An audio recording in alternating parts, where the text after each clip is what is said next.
Each and every day, enjoy the Simple Six menu at Subway, an entire made-for-you meal featuring one of 6 inch sandwiches like the Italian BMT or Black Forest ham, with any bag of chips and a 21-ounce drink, all for only $6. Subway. Eat fresh. The BS Report is a free-flowing conversation that occasionally touches on mature subjects. The BS Report. The BS Report with Bill Simmons. Welcome to the BS Report. We taped one with Chuck Klosterman today. I wanted to give you a couple of timestamps just in case you didn't want anything spoiled. We started out for some reason talking about the movie Drinking Buddies. So if you wanted to see that, I don't think we spoiled that much, but we talked about Drinking Buddies, and then it's compared it to Singles and Reality Bites movies from the 90s. Anyway, that's the first 8 or 9 minutes. Then we went right into Miley, Cyrus, and the VMAs and child actors and that whole thing. We're not really spoiling anything there, so you can listen to that whole thing. That goes pretty much all the way through talking about responsibilities of parents with young kids. Would you want your kid to be a child actor, et cetera, et cetera? That goes all the way to around the 45-minute mark, and that is when we talked about Breaking Bad. So you can basically listen to all of this up to that 45-minute mark, unless you have already seen Breaking Bad. Then you can keep listening to it. And then after that, the tail end, we have a couple NFL predictions. So there you go. Chuck Klosterman, the BS Report, right now. And now here he is, the guy who's been the drug lord all along, Chuck Klosterman. What's happening? Not too much. I'm actually a little disturbed right now. Why is that? I just watched the movie Drinking Buddies. Have you seen that movie? I have seen that movie. Yes, sir. Too real. Too real. Hit close to home. It reminded me of things about my life from the past. It was I didn't think it would be upsetting. It was sort of an upsetting movie. You know, this sounds weird, but I felt like it was. Is it fair to say it's this generation's When Harry Met Sally? I don't know. I don't know about that. I don't know if Harry Met Sally made people. That wasn't real as this. I thought. The guy did a really good job. You know. It's just that there was parts of it. It actually seems like a movie from the 90s in some ways. But, well, I was saying the reason I said the When Harry Met Sally thing is because I was thinking about each generation has their version of the guy and the girl who have been friends, but then, you know, they end up liking each other or whatever, but they always end up together. But yeah, in Drinking Buddies, I see. I don't want to spoil it. Drinking Buddies had a twist, and I thought it was kind of a modern twist, which I appreciated. Yeah, it was good. It was a very good movie. I just thought it would be funny. I did not think it would be meaningful. Do you feel like I'm vindicated because once upon a time I predicted Olivia Wilde would have a much better career than Misha Barton? I mean, of all the bad predictions I've made over the years, I feel like I can hang my hat on that one. That's like the Durant thing. Yeah. Those are the two big victories. Durant and Odin. Tom Brady will be a better quarterback for the 2001 Patriots than Drew Bledsoe, and Olivia Wilde over Misha Barton. Those are my 3 big wins over the last 12 years. Like a movie like Drinking Buddies, do you go into that with low expectations, or like why were you so shocked? Well, I went out of my way not to read anything about it. I just heard a lot of people who I trusted say, "Oh, this is a really good movie. I think you'd really like it." You know, so I just didn't consume anything about it, and I was like, "Well, I'm just going to watch this, get it out of the way, kind of, and see how good it was." And I wasn't prepared for it. I wasn't prepared for a movie that was. Now I'm probably overstating it. Now someone's going to watch it and they'd be like, "That's, it's not like Showa or something. Like it's not going to." But it was. I thought it would be more of a standard comedic movie than it was. And it was at times funny, but it's actually not hilarious. It's just sort of a real authentic depiction of how confusing it is to be a person that age and sort of have relationships and friends, and it all kind of intertwines together. Right. Well, from our generation, Singles and Reality Bites were the commercial version of those movies, right? Mm-hmm. And then Kicking and Screaming was like the indie version of that movie. Kind of, yeah. And then they dealing with the year after college. What else was in that group? There should be a channel. Well, these aren't so much of our generation, but like a lot of the mumblecore movies from like 5-6 years ago, like Funny Ha Ha and like Beeswax and Hannah Takes the Stairs. A lot of those movies are, and this is, in some ways, Drinking Buddies is like, I'm sure someone else has said this, it's sort of like a high-end mumblecore movie. I mean, it's just, if you only watch 10 or 15 seconds of it, it seems like a conventional film. But actually, the way that people talk is sort of in that kind of like hypernatural, almost at times. You could argue that it's boring, I guess, if you're the kind of person who expects something to happen in every line. But it was. Are you talking like movies from like the 80s and 90s that were like this?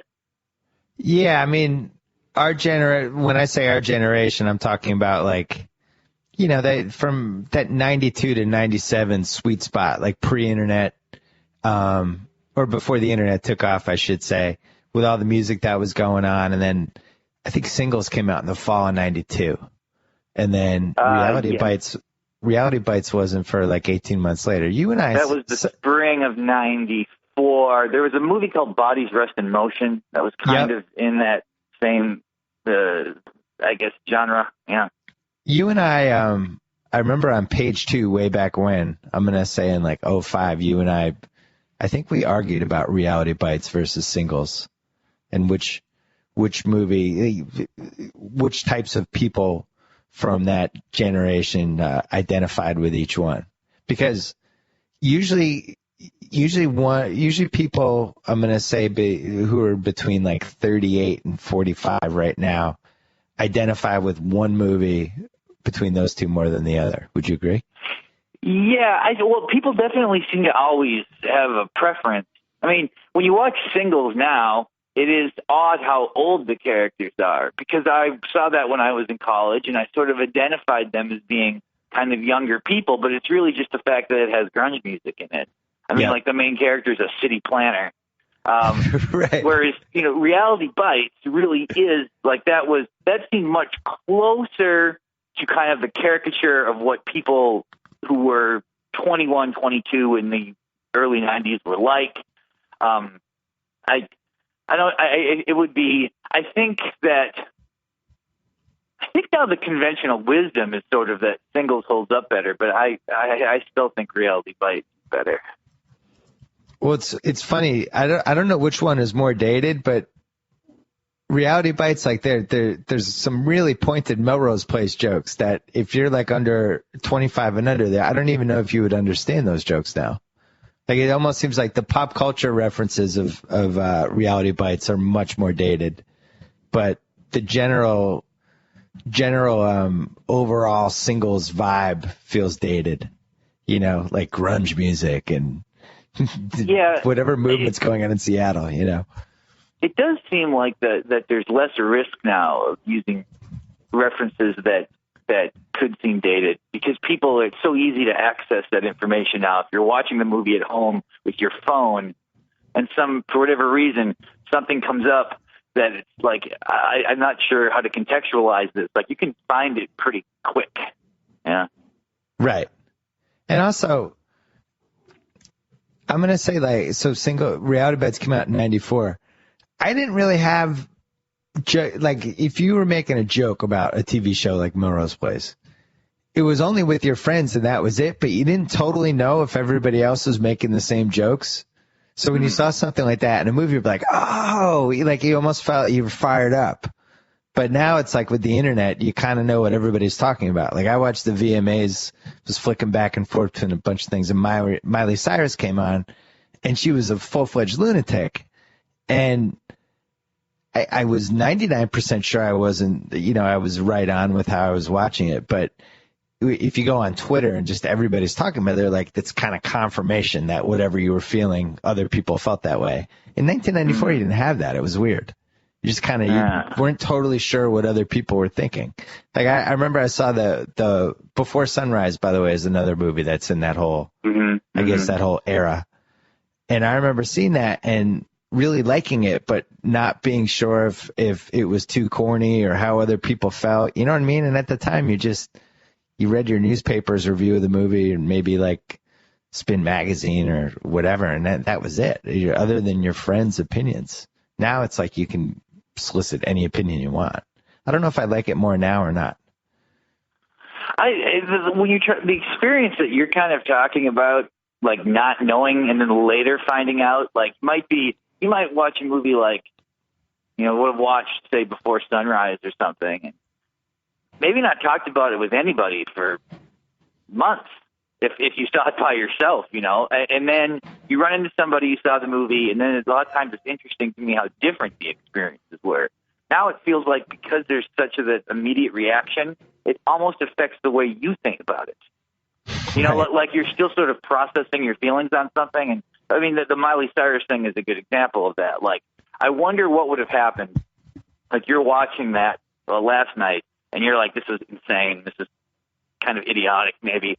Let's say you would have went on Twitter, and pretty much every sort of person you respect who's in the music was talking about, like, how this was, like, the most meaningful VMA moment that, something that happened in the 80s, and that this is real art and all that stuff. It's hard. It's impossible for you to be able to say if that would have affected you or not now that it hasn't happened. But sometimes I wonder about that. Well, I think I'm very glad I didn't read anything about Drinking Buddies, for example, because I think that I would have been prepared for a different kind of movie, and that would have been sort of my baseline for what I anticipated, and maybe it wouldn't have affected me at all. Yeah. Yeah, I guess, like, for me, I'm turning 44 next month. So I watched Miley Cyrus on stage doing whatever the hell she was doing last night. And my first reaction is, oh my God, that's like my worst case scenario for my daughter. Like, basically, if you have a daughter, everything you see when you see something like that goes back to the daughter part.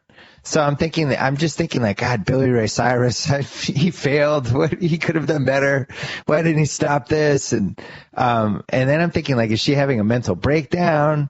Because it was like she was trying to be sexy, but in a really, really unconventional way that I don't know if I'd call it sexy. When I was watching that, someone mentioned something to me that I thought was sort of actually insightful. They said, that the person really likes Miley Cyrus because they say that she's always trying to be sexy, but for some reason she always adds one element that's completely unsexy. Right. So it gives it this real kind of awkward feel, like there's obviously two reactions to this. I think that your reaction is what most people who saw it thought, that it was like the over sexualized nature is the problem. And yet all the critics I seem reacting to it seem to be arguing that she's being racist.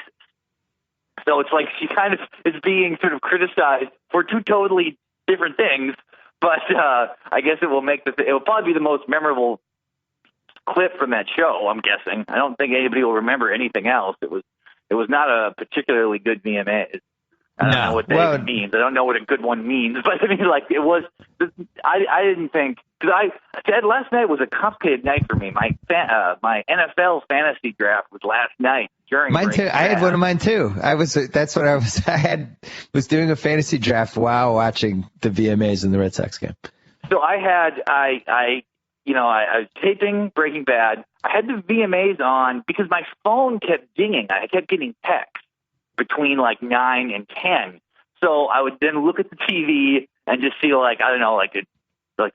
did the Brooklyn Bridge collapse or something? And if it didn't, I was like, oh, it must be Breaking Bad. Something great must be happening in Breaking Bad. And then I went and watched the episode. And, the last time we had this conversation about this, you asked me what my all-time favorite Breaking Bad episode was, and I really couldn't give an answer. Last night's, I would say, is definitely close. That was, I just thought pretty much everything that was done in last night's episode was perfect. I agree. Hold that thought for 1 second because I want to get to that. When you watch somebody like Miley Cyrus, quote unquote, pushing the envelope last night, it makes me think like, how much further can we go with pop culture and people, these quote unquote mainstream artists, quote unquote, pushing the envelope? I don't know why I keep saying quote unquote, but like, After watching that last night, what's left? Because think about how horrified everybody was 10 years ago with the Janet Jackson thing. Now, fast forward to now, is there a line left other than just outright nudity? Well, I think what's complicated about this is somebody like Miley Cyrus is somebody who was a teen actor who was raised by somebody who was, famous in the culture. As a consequence, that performance, all the response to it, you can say, well, it was creative, or you can say, oh, it was sort of kind of crass and over-sexualized, or you can say it's racist. No one's really looking at it, though, as potentially being artistically meaningful. It does not. It feels like someone, and it looks like someone who has never lived outside of the popular culture and their view of what would be transgressive. So it's not really transgressive. There was nothing about. You could be upset about what you saw last night, but nobody's sort of upset in that they're like, I don't like the idea of this. Or right. No one can defend it by saying like, well, you know what? You can say what you want, but she's doing something really important now. So that's, I think, why, somebody could do something that would actually be less sort of in your face as that, but would still be a bigger deal. I mean, obviously, that what she did last night is crazier than, say, when Sinead O'Connor ripped up a picture of the Pope. But yep. If Lady Gaga had done something with the Pope last night, using some kind of Pope imagery, that would still be a much bigger deal than this, even though it's technically not crazier. Well, it also seemed very thought out, leading up to it. She's or the people around her are saying, well, what can you do with the VMAs to really make a stink or get people talking? All right, we'll do this. Just go out and basically do what she did. I always felt like when, maybe we overrate our past, but I felt like when Madonna, the first 10 years of her career, even though she was probably just as calculating, the choices felt more artistic. Am I wrong to say that? I felt like there was some art behind what she was thinking, whereas now it just seems like, hey, here's my goal is to get this reaction, and then the people do that. I mean, it might be. These are, whenever we start talking about things from the past, it gets complicated because for everyone, the first time they see their version of anything, it seems more meaningful. So it's part of the reason, there's always this sort of dissonance between people who are our age and older when they say things like, there's no good music now, or, books are worse now, or films aren't as good. And then there's young people who are like, they feel very offended by that and actually discount that opinion. And it seems like it's an argument over the value of what they're seeing. But actually, it's just how you are becoming seeing things. Now a lot of times there'll be things that come up in the culture, and it will seem like they're really big deals. Everyone on Twitter will be talking about it. It will bleed into even the television news and all that stuff, and it will feel different to me. Not because I'm looking at the act and saying, well, it doesn't have merit, but because I feel like I've experienced it before, sometimes 2 or 3 or 4 times. I'll remember something that happened like this in the culture when I was 17, and then again when I was in my late 20s, and then maybe 7 years ago, and now it's happening again. So, and then there's the second realization that just those are the 4 I remember, and that actually there were 40 of these. I missed the first 36, and I just saw the last 4. And once you realize that, it really changes how you feel about these things, at least for me. I think the difference between what used to happen versus what happens now is all right, take somebody like Cyndi Lauper, who for 3 years was really big, right? I mean, she was on par with somebody like Miley Cyrus or Taylor Swift now. But when her run was over, it was over. And that was it. And the run was in the moment, and it was what it was. And I guess you could basically say the same about Huey Lewis for different reasons, but people had their run. They crested. They put out their next album that didn't do well, and then they went on to do whatever the next stage of their career was. But now it's like with people like Miley Cyrus, where it's the run happened and it really should be over, but now they have to figure out ways to kind of stay in the limelight and stay relevant, and and reinvent themselves. And it seems like reinvention is the big thing. Well, I mean, Like that also has to do with like the value of the original thing. Okay, like Cyndi Lauper is your example. She's So Unusual came out in 1983. Tons of big hits. Certainly in the moment at that time, she would have seemed similar to someone like, Katy Perry is now or something. Yep. You know, along with Madonna, she was the biggest female sort of pop star of 1983, 1984, 1985. Her second record actually did okay. Then she did sort of disappear. But the thing is, people really see Cyndi Lauper as being a very unique, talented singer. There is a belief that she's like a talented person who also is kind of a free-thinking person and a kind of a forward-thinking person. So even though she disappears, there's always like kind of a undercurrent of people who said like, you know who's kind of underrated? Cyndi Lauper. She comes back now. She puts an autobiography out.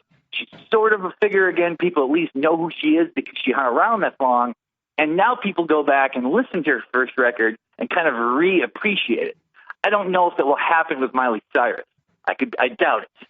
Now, I could be wrong because I don't know if I would have thought that about Cyndi Lauper if I had been a 40-year-old person in 1983. But that's always the biggest difference. You know, it's confusing when people like Tiffany and stuff like that, or somebody like, Michael Jackson's Thriller is huge. So Rockwell comes out. Michael Jackson sings on the Rockwell song. Kind of feels like maybe Rockwell will have some kind of meaningful career. But that's it. His only career is that he once did a song with Michael Jackson. But you can't tell that when it's happening. Well, I guess the difference is with Miley Cyrus is she had the TV show first. Mm-hmm. So it would almost be like if she was a cross between the sister on Growing Pains with Cyndi Lauper or something. Or maybe the sister on Different Strokes. I mean, because hey, that Hannah Montana stuff, that was really big. Yeah. I mean, she was the biggest teen star of that period. She was like number one. Somebody like, I don't know, like Amanda Bynes or something was like the distant number two. Now she seems to be forging a career as a musician. That doesn't, she's on the biggest stage. I mean, the MTV Music Awards now, because of the collapse of the music industry, because radio doesn't really matter as much anymore, MTV can now get all the big people at the show. Yep. And if you're playing on the show, that sort of just is the only signifier we have collectively that you are huge. And so, I mean, she is huge now. There's, just by being there. I'm fascinated by the child act, especially like the people that have come out of the Disney TV show machine and what's happened to them. And, Timberlake has emerged the best really at anybody. I mean, he wasn't technically Disney, but in general, though, I think. Oh, I think he was. He was with Britney Spears and Christina Aguilera. They were like in the Mickey Mouse Club together. Oh, yeah. You're right. That was Disney. For the most part, though, if you're a parent and you're watching what happens to these kids when they hit adulthood, and the celebrity and just becoming famous, that soon and all that stuff, and how it turns out, really seems like the odds are against your kid being normal at like age 30. I mean, they might have money, they might be famous, but I don't know what the long-term win is. I just can't imagine. I mean, I understand the reasons, like maybe you're not doing that well financially, or whether you don't have a lot going on in your family anyway, and this one kid you have has a chance to be on TV. Like, I get it.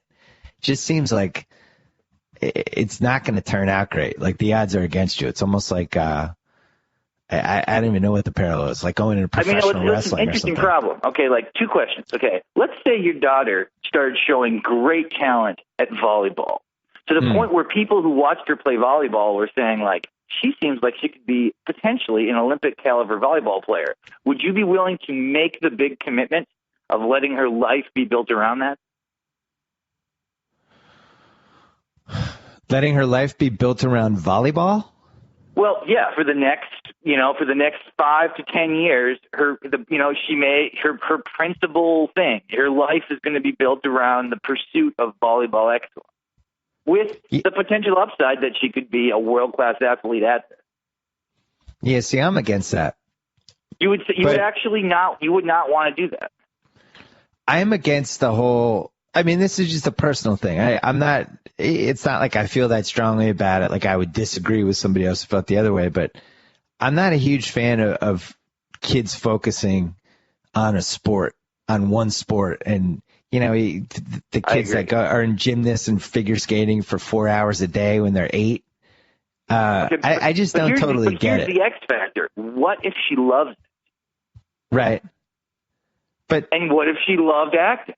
You're living in LA. This could totally happen, especially in the circles you now run in. Someone could meet your daughter, and they could think they could themselves like, I'm making a sitcom on FX, and there's a girl exactly this age who's basically your daughter as she is, and when she hears this and she's like, that sounds great. Would you be willing to let that happen? No, I wouldn't let her do it. Really? Wow. Yeah. And what would your argument be to her when she says why? Well, that would be tough because she'd probably want to do it. So what would you say? I would probably have to. I think you're making the right decision, but I don't know how you explain that to someone who wants to do something. I think you have to really explain in detail how bad it can go for anybody who becomes famous before they're like 22. I think would be the way to explain that. And she would probably not handle it that great, but I think it's the right move. I don't think it's great for little kids to be famous. So I'm just going to go by the track record. If her surprisingly mature response was, well, your awareness of that and my awareness of that will stop that from happening. And maybe she starts saying, like, look at Jason Bateman. He seems happy. He was a kid actor. He kind of had his own life for a while. And now That's true. He does seem happy. He does seem happy, Jason Bateman. He does. My thing would be, I would probably take the tact of, when you finish high school, if you want to act, we will let you do it. But until then, you can't. Would it become more complicated if it was your son and the thing was like AAU basketball, and people really believe that he seemed to, just preternaturally has an understanding of the game and enough athletic ability to certainly play college basketball if he tries hard, perhaps professionally, but he's going to have to commit fully from 12 years old on? It's interesting. I talked to, at the ESPYs, the night before there was this party, and I ended up talking to Abby Wambach and Alex Morgan, who are the two best female soccer players, who are really, really super nice, by the way. So I asked them, because my daughter's a good athlete, and she's in on this club soccer team. So she, some weekends and stuff like that. It's not like as extreme as some of the other ones.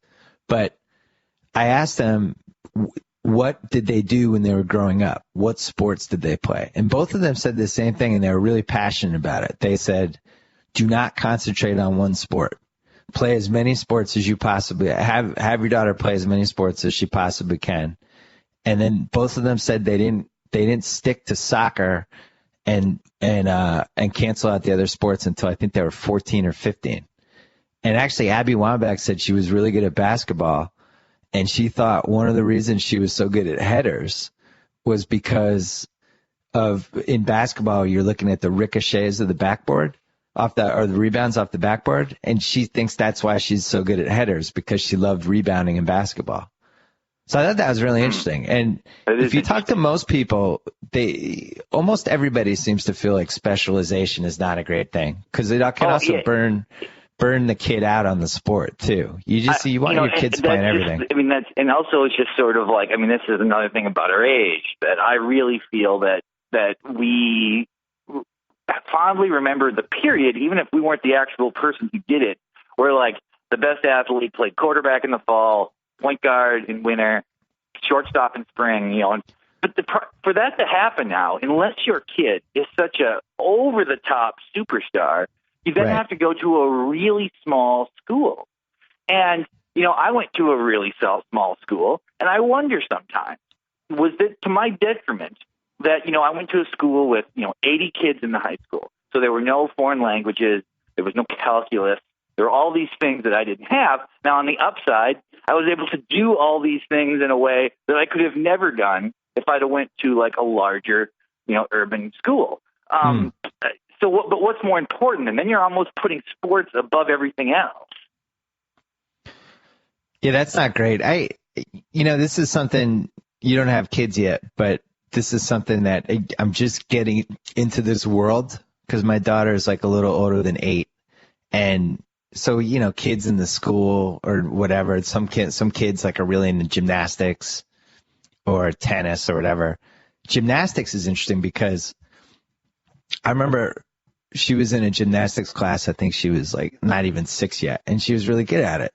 And the coach or whatever, the people were saying, we want her to start coming more often. We think she has a chance to be good. So we were like, well, what's more often? And they're like, well, it's 3 times a week. On Fridays, it's 6 to 9 p.m.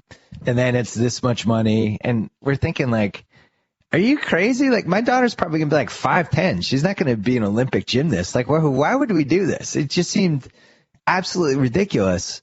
But for whatever reason, some people do it. And like, think about what are the odds that your daughter is going to make the Olympics as a gymnast? Like, seriously, what are the odds? Like 1 in 2 million? I don't even know. Yeah, I don't even know. I'm guessing your guess is pretty close, It just but seems the odds of doing anything great though are slim. Like if your daughter wanted to start playing bass, and her idea was that she wanted to be like the bass player in a rock band, and in fact she wasn't going to go to college. She was going to graduate high school and be in this band. Obviously, the argument would be, well, the odds of you succeeding are, infinitesimal. But would you support that if she loved it and if she was serious about it? Because it's one thing if the kid wants to do it and you can tell it's just going to be something they want to do for 6 months. But if she does seem serious, if she loved playing bass, and she seemed to have some talent at it, would you support that? Would you say, you don't have to go to college, I wish you would, but I'm going to support what you want? That's a tough one. I don't know how to answer that one because I think you'd have to have a pretty good feel for who your kid is at that age. I mean, I would want my child to go to college just for the experiences of, the social and the education and just all the things that go with it. But I also think if somebody's 18 and they're that passionate about something, I don't know. You'd have to see in the moment. I think what's interesting is what you brought up with the when they're younger and what the parents' role is at that point. If your kid's 10 and your kid's like, I want to play tennis for 6 hours a day and try to make the Olympic team, or not the Olympic team, I want to win Wimbledon or whatever. And you have a tennis coach saying your kid has a chance to be great at tennis, but you're thinking all right, so my kid's going to spend the next 7 years playing 30 hours of tennis a week, with the possible upside that she might become a professional tennis player. Is that worth it? I don't know. I don't know what my decision would be in that case. Would you think that would be worth it to make that kind of time commitment? There would also be the fear of the scam element, because obviously that's really expensive, but it's huge. Part of the carrot. If the carrot is that, your kid could be great, I think it's difficult for a lot of parents to ignore that possibility, to sort of, that the argument made by the person trying to convince you to send your kid to a tennis academy, it doesn't have to be that persuasive outside of saying, I see something in your kid that, that I saw in Steffi Graf. Right. Maybe the person didn't even coach Steffi Graf, but he's like, I remember, she moves around the court in the same way. I see flashes of this. I think that could be a real persuasive thing to somebody. So then you also got a factor, but this gymnastics person you're talking about, your daughter. I think it's really unlikely that this gymnastics program isn't aware of you to some degree. And they're probably like, here's somebody who can afford this and might be really stoked about it and might write about it. It's so difficult to trust anyone in these scenarios. It's true especially when you get into the private tutoring and all that stuff, that becomes a totally different animal. I mean, I've actually been thinking a lot about the responsibilities of a parent with their kids because, I think the Kardashians are a really good example of, would you say Kris Jenner has done a good job or a bad job being a mom to her kids? I cannot comment. I haven't watched that show. When I look at her daughters in life, was Chloe the daughter who was on The Apprentice and got the DUI? Is it Khloe Kardashian who had that backstory?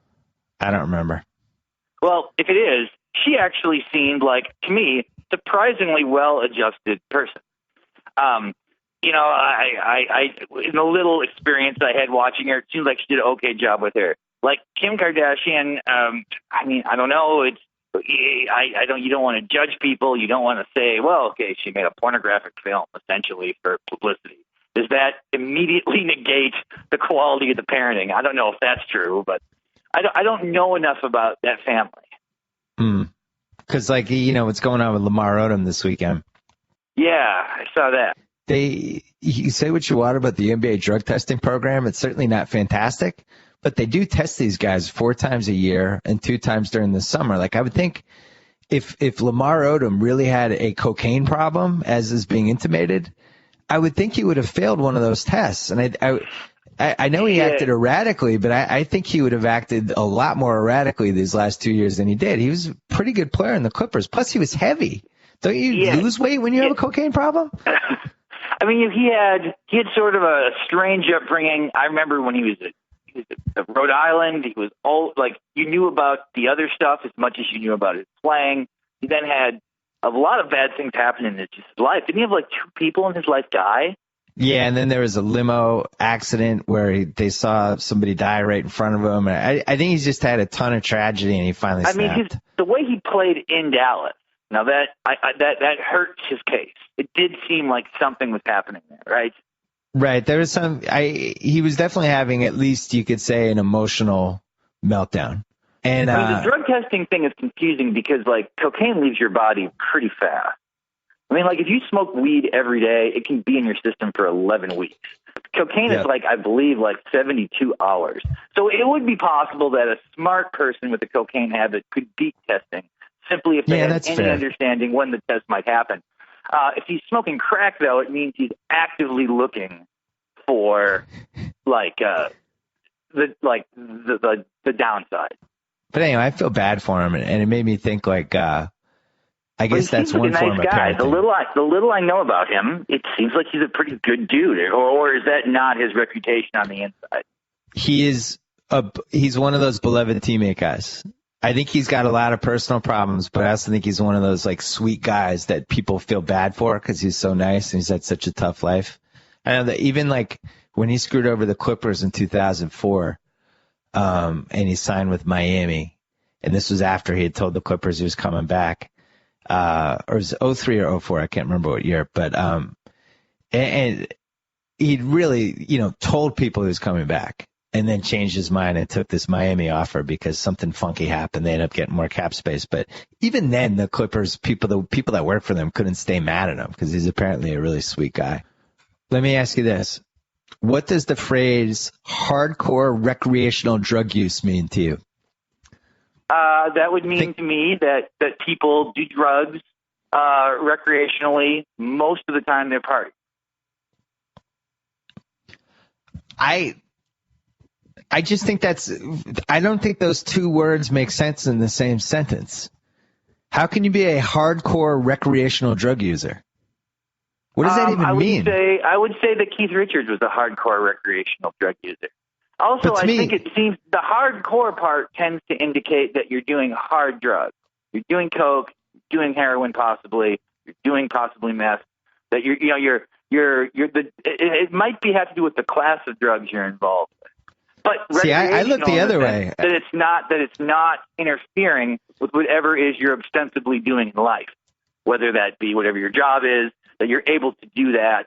I mean, I think that there's probably a lot of guys working on Wall Street in New York who are hardcore recreational drug users. That on Friday and Saturday they do cocaine most weekends, and they party really hard, but they always go to the office on Monday. See, I look at it the other way. The recreational drugs says to me, pot. And then hardcore means he just smoked pot all the time. Is Woody Harrelson a hardcore recreational drug user? Or like if he's somebody that just smokes pot constantly? Somebody who's very open about the fact that they're pretty much always hot. Like Ricky Williams a couple years ago. Yes. Okay. Yeah. Ricky Williams in 2006 or whatever, to me, that's the example of a hardcore recreational drug user, somebody who is high every day. Well, I think that there's probably that there's a big chunk of NBA players might fit into that category. Well, that's my point. If it weren't for the testing, yeah. Yeah, that's my point. Now I looked up popular recreational drugs on the internet, and amphetamines, ecstasy, cocaine, heroin, and cannabis are on there. So maybe recreational drugs does mean cocaine. I don't know. Like, to me, hardcore drugs are cocaine, heroin, LSD.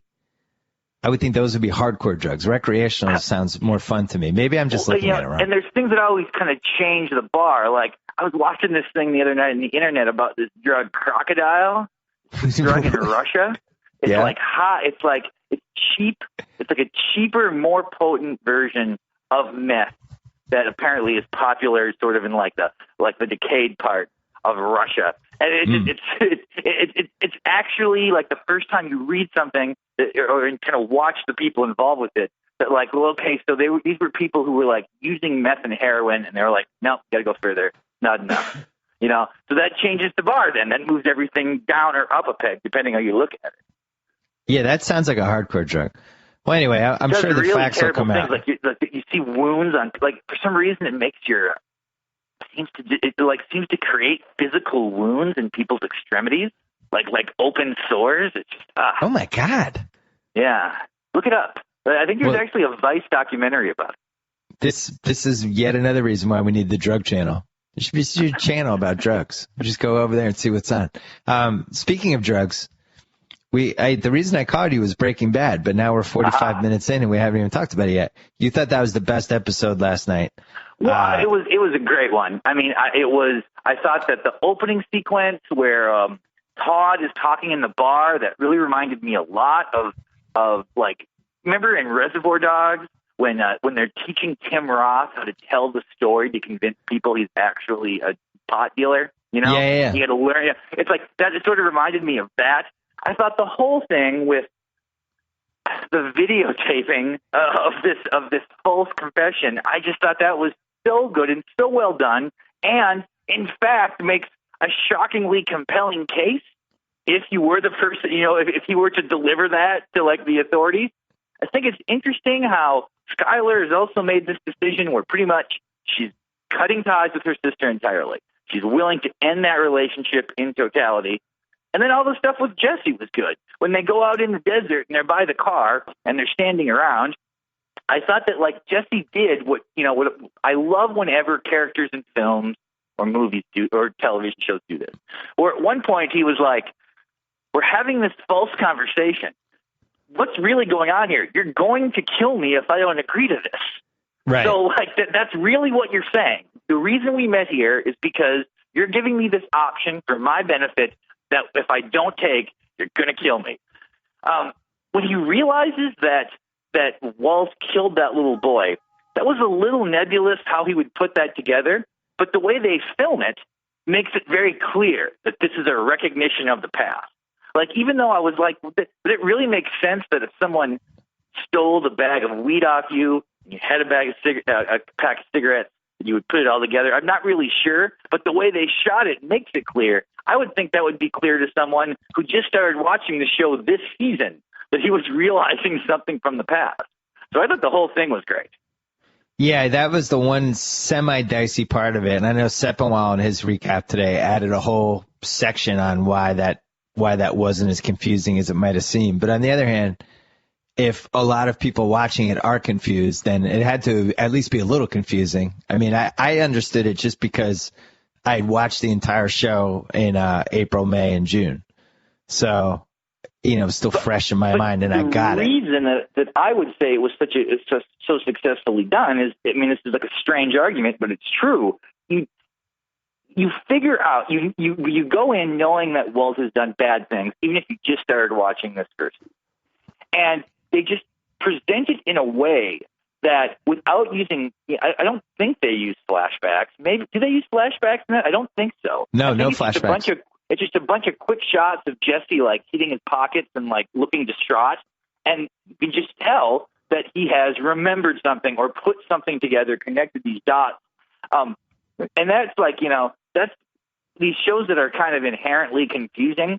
When the people are able to do that, when they're able to say, like, okay, you can go online or rewatch the episodes and figure out why this happened, or just know that it did, I mean, that is great TV making.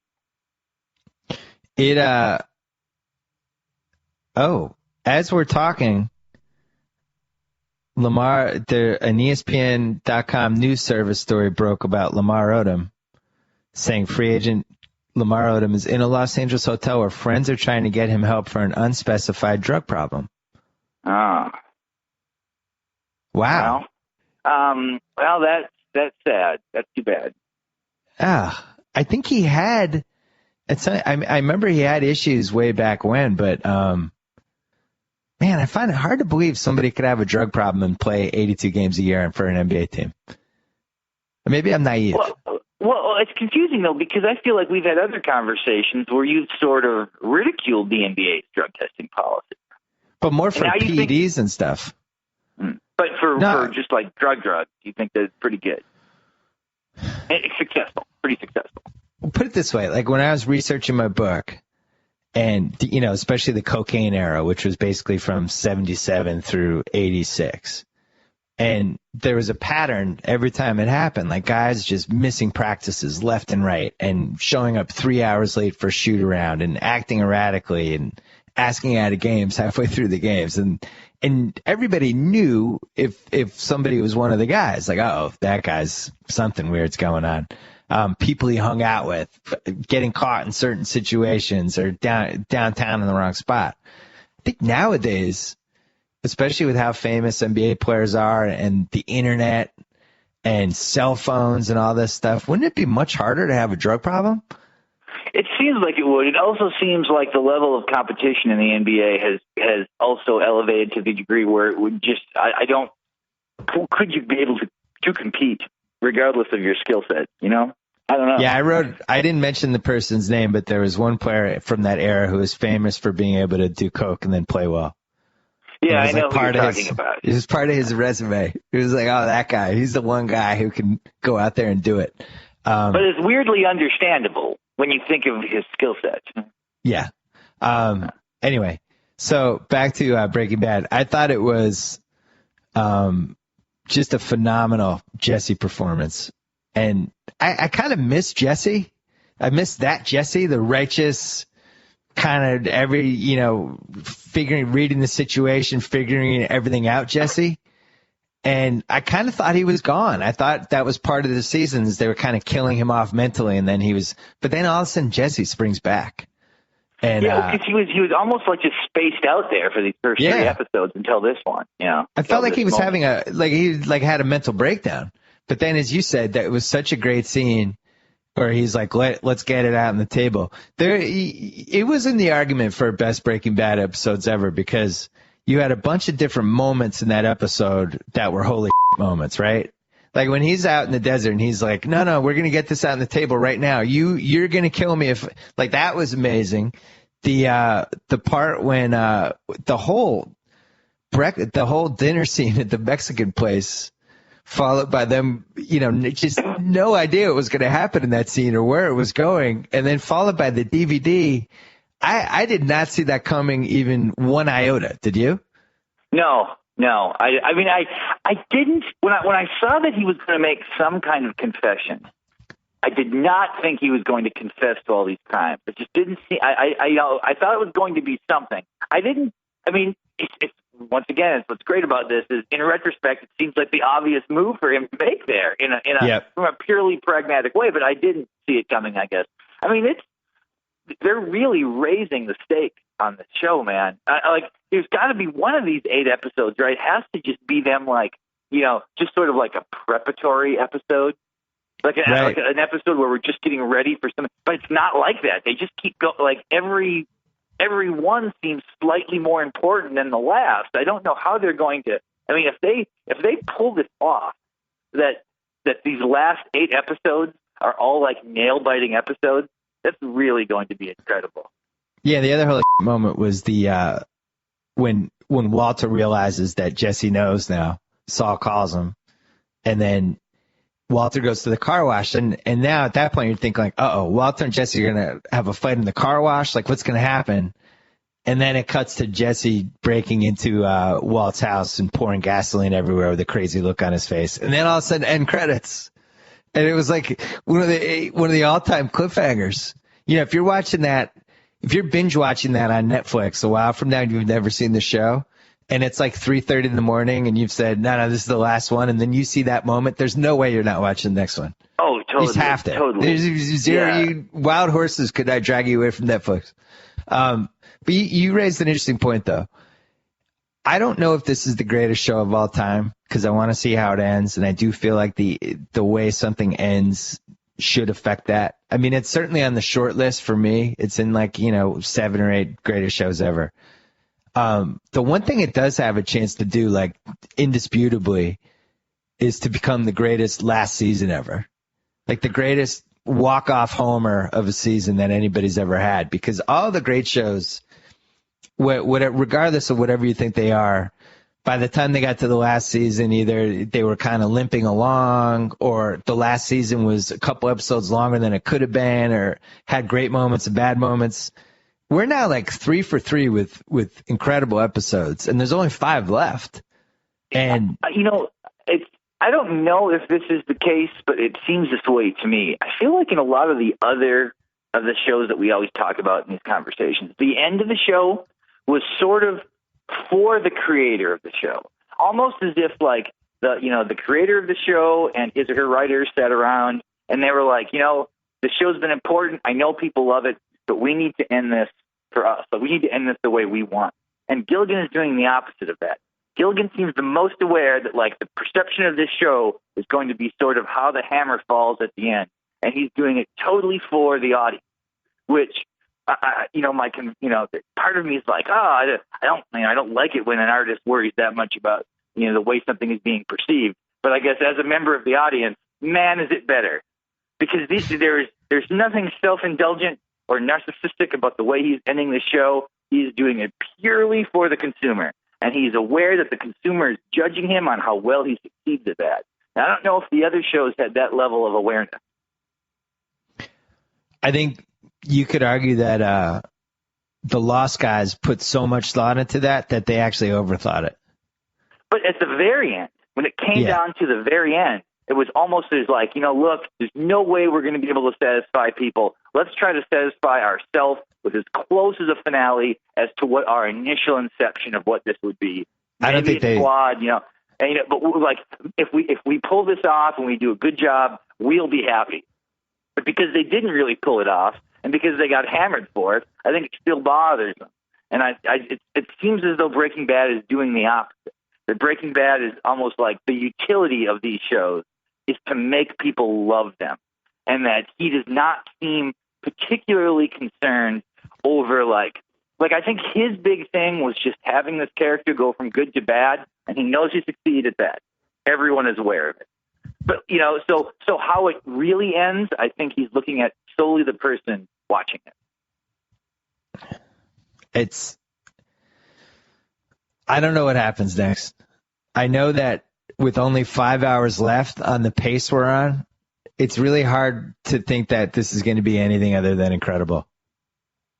I just don't know how they'd screw this up. Yeah. He poured gasoline all over the house, and we know that the house is essentially destroyed. So you can't leave standing gasoline in a house. So he's got to like it burns down next episode, right? It has to. Yeah, you would think. It has to, right? If we know that happens, or am I missing something? Well, the other great thing that happened yesterday was the only unrealistic part would have been the longer Hank waited to say something about that this guy was Heisenberg. Just would have been like, all right, you're milking this just because you only have 8 episodes left. But then Walter White flips it on him so well, and then the combination of just everything plus the fact that they gave him all that money for Hank's medical stuff. Now Hank's out. Hank almost can't even have the police know that Walter White is Heisenberg now, right? I don't see how he even lets it out. Well, and you kind of, you add that to the fact that now, like the sense on the show is that Hank is like kind of a brilliant investigator and this great cop. But I do remember early in the series when he goes to like really fight the drug war down in Mexico, and he freaks out and is kind of the laughing stock of the entire police department. And then he gets shot, and of course, by getting shot, that changes people's perception. But if in a real scenario, imagine how this would play out if this actually happened. And we read a story about how the brother-in-law of a high-level cop was a drug dealer, and then we also found out that the brother-in-law knew about this for a while, and we find out that he had been pulled off of duty when he actually saw real violence. That person would be perceived as like the linchpin of the failure. Right. So it would be. It's not unbelievable to me that he would be unwilling to go to the police about this. And now, of course, it would be can't. He would look way worse. It would look like he is guilty. I agree. And I don't know how this plays out, but unbelievable episode yesterday. I can't believe there's 5 left. I don't know what's going to happen. All right, make 2 predictions for me. Make a what? Make 2 predictions. Of what will happen? Just last 5. You initially made predictions a couple weeks ago. Yeah, and they did bring that whole sort of disappearing forever aspect into it. I don't know if that's going to come back. I don't know. I'm pretty interested in what level Todd is going to play in all this. Because it's the inception of the episode is all about him. He has that kind of very charming phone call to a voice message to Mother. And then he tells his story, and then we see them driving to New Mexico. Now, I don't know how that's going to factor in here. I have to believe that he will definitely die. But there is no chance that he survived these last 5 episodes. But outside of that, I don't know. So wait a second. In the you're definitely going to die power rankings, you have Todd ranked first? Oh, he's definitely going to die. And I'll tell you who's up there. I think Walter White's son is up there for me. He could. That's possible. I mean, more so than the baby. They really can't kill the baby. People would, lose their mind over that. Now, there's that scene where White goes back and gets the ricin out of the socket, like the first shot we see of the new season. Yep. I guess now I assume that that's going to be used on Jesse. Is that what we believe? All right, let me throw this at you. If I gave you an over/under for 1.5 more episodes with Jesse, would you go over or under? Over. I think if he dies in the penultimate episode. Oh, because it's now TV cable drama tradition to kill the greatest character off in the second to last episode of a season? Well, partially, but also because if he gets killed, that's going to be a very moving episode. He's a beloved character. And I think that particularly as the way things are unspooling, he's the most beloved character. I don't know of anybody who likes this show and doesn't kind of not just like the character, but like him. Mm. So it would be like if they killed him in the next episode or something, that would have sort of that kind of like that Stringer Bell death type shock situation. There'd be a benefit to that. But I don't think so. I think he will be in there till pretty close to the end. So I would go over. Stringer Bell was second to last episode, right? Or was he last? Of that season, right? Yeah. Well, Omar was middle of the last season. That's what made it so shocking. I've had this weird feeling this is his farewell episode. I mean, it's good. It's not like people could make arguments that this show isn't the best show ever or one of the top 5 shows. I don't think they can say that it's been predictable. So whatever kind of idea you're throwing out, I would say is possible. I mean, if you said I think Skyler is going to end up killing Walt, that's that could happen. That could I don't think it will, but I wouldn't take it off the table. last question, then we're going. Do you have a Super Bowl prediction yet? A Super Bowl prediction. Yeah, sometimes you're weirdly accurate yes. with your Super Bowl predictions. Yeah. Boy, I wish I had a little more time to think about this. You don't have to answer. Don't answer. No, but you can wait a week. The fact of the matter is anyone can come up with a good prediction over time. I'm going to do it right in the moment. I think that this is kind of has to be the year for Denver. If they don't do it this year, it's not going to happen. So I would take Denver out of the AFC. Out of the NFC,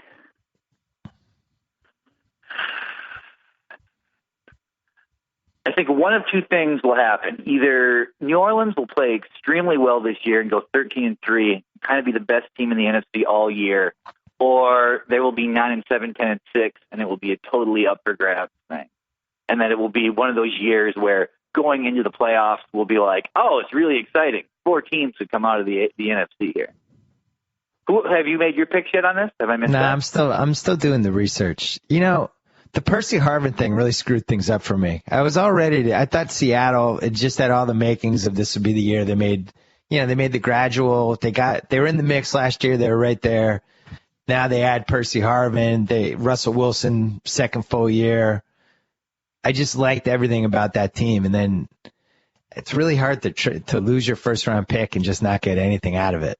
And that's basically what happened to them. I took Golden Tate in my fantasy league, though. Got him late. I think that could be a practical pick. People think he's a sleeper. But, part of when you look at people succeeding or teams winning the Super Bowl or getting there, they have to hit their drafts. It's such a big part of it. And for them not to get anything for that first round pick. Now, Harvin might come back, but anytime you start messing around with hips, you always get nervous.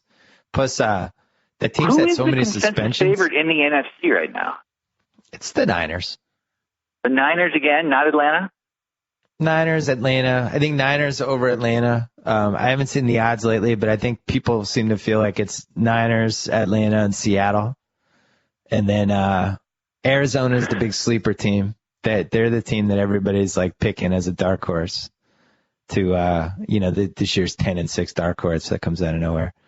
And then, I think that here's I think could impact the Niners though. I guess I was watching a little bit of the preseason game last night, the Niners and the Viking game, and at one point at halftime they were talking about the rule changes, and they didn't say much about the rule changes that were that meaningful. But one thing that Collinsworth said is that the adopted thinking now defensively is that when teams run the read option, you hit the quarterback every time.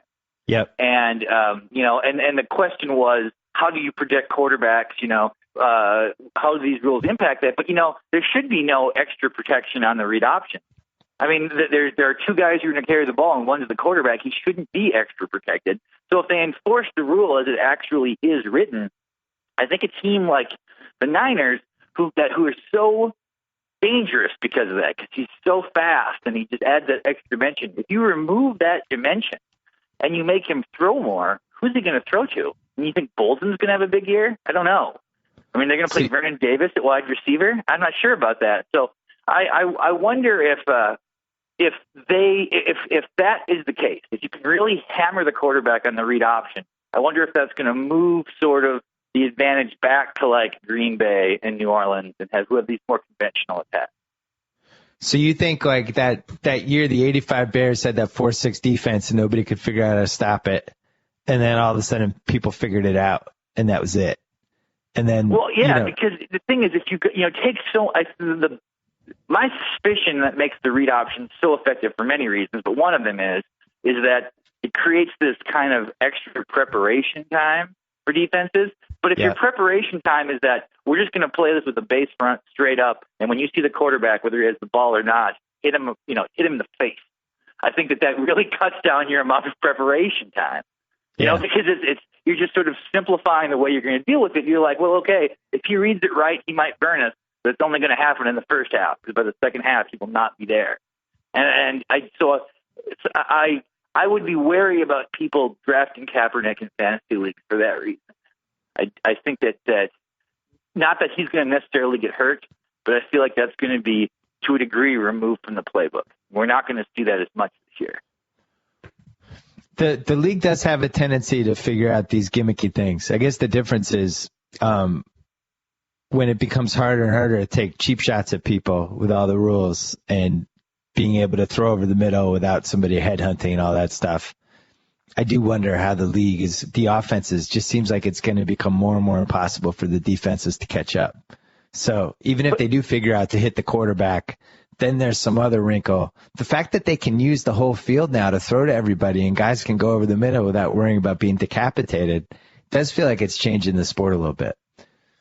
Well, and it is. And you had mentioned this in the past that, like, okay, the Patriots really recognized this. So they got 2 tight ends, and they knew that if they put these 2 big dudes over the middle and safeties couldn't go after them, that they had this advantage.